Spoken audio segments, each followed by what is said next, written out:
Welcome back. Our next guest makes eating kosher, even for those of us who are not ultra-religious. Paula Scheuer is an American chef, author of several cookbooks and then some, and she's here to talk about her new book, The Healthy Jewish Kitchen. Hello, hello. Hi, Emily. Great to be here. Nice to meet you, too. First of all, I love what you do because, I think people that grow up secular are, taught to believe that kosher food is, from the old country and, what your Yiddish grandmother did. But, besides, the religious, spiritual reason behind it, it can actually be good as well. And good for you and as good well. for you as well. So I think for years, people would make the same recipes of their mothers and grandmothers because they wanted that connection to that part of our history. And they also wanted to pass on to their children those traditions as well.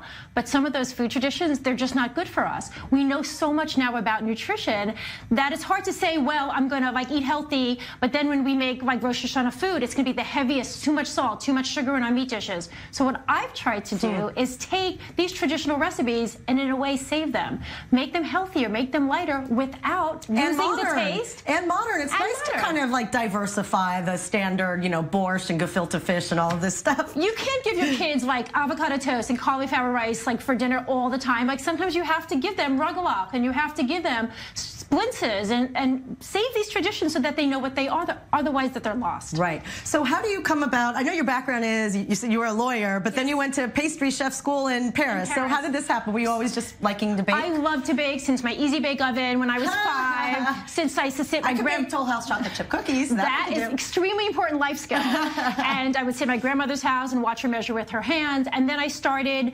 cooking, all through high school and college and law school. And then I had the chance to study pastry in Paris for fun. But then I started a catering business and started writing books. And it was really fun because the first thing I did is I took French pastry recipes and made them dairy-free, parve, so kosher people and me could have them with our Shabbat dinner. And then I moved on to more and more desserts.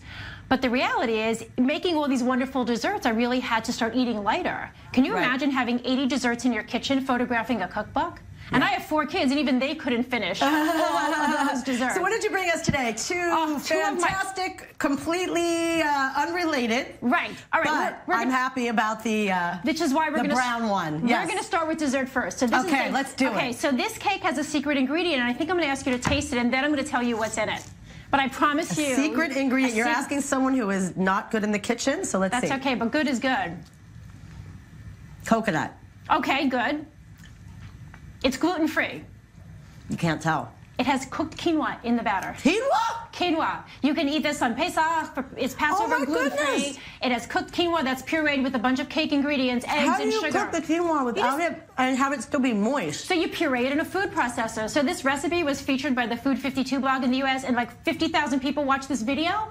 And because it's gluten-free, more people can love this cake. And maybe this is the way I'll get my kids to eat quinoa because they love chocolate.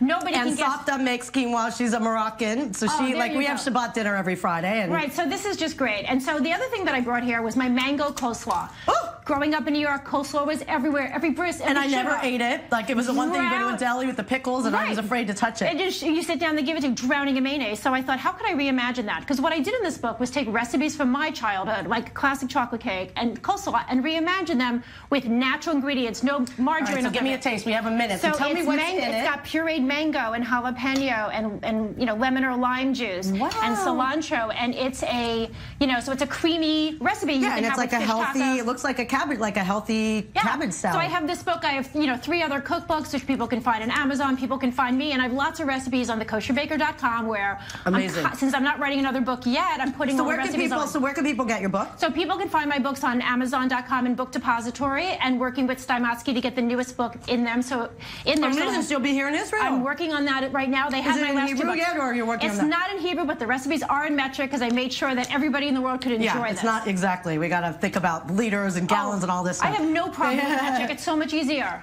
Thank you so much. It was really great to meet you. You're fun. Thank you so much.